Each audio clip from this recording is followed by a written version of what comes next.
alamin na natin ang update sa lagay ng panahon lalo't may tropical storm na binabantayan sa labas ng Philippine Area of Responsibility. Ihatid sa atin yan ni Pag-asa Weather Specialist Loridine De La Cruz.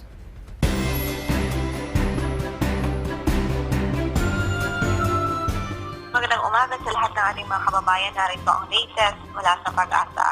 Habagat pa rin ang nakaka-apekto ngayon sa buong Luzon at nagdudulot pa rin yan ng maulam na papaurin na may mga kalat-kalat na pagulan at pagkidlat sa gulong sa Ilocos Norte, Ilocos Sur, maging sa Abra at sa Benguet. Samantalang bahagyang maulap hanggang sa maulap naman ang papaurin na inaasahan sa maghapon sa Metro Manila at natitirang bahagi ng ating bansa.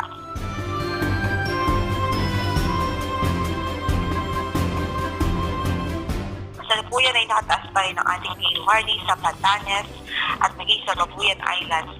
Kahit hindi muna pwede pumalawat ang maliliit na sasakyang pandagat doon dahil maalon pa rin sa napakaalon ng kondisyon ng ating karagataan doon nga po sa extreme north Luzon.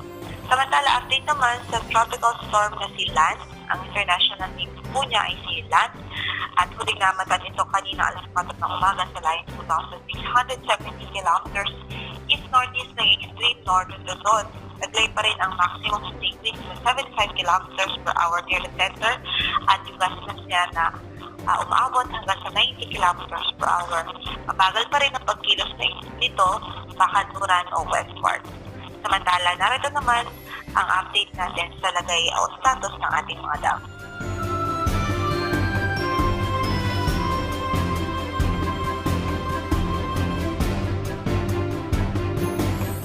Maraming salamat. Magandang araw po. At maraming salamat mula po kay Pag-asa Weather Specialist Loridine De La Cruz.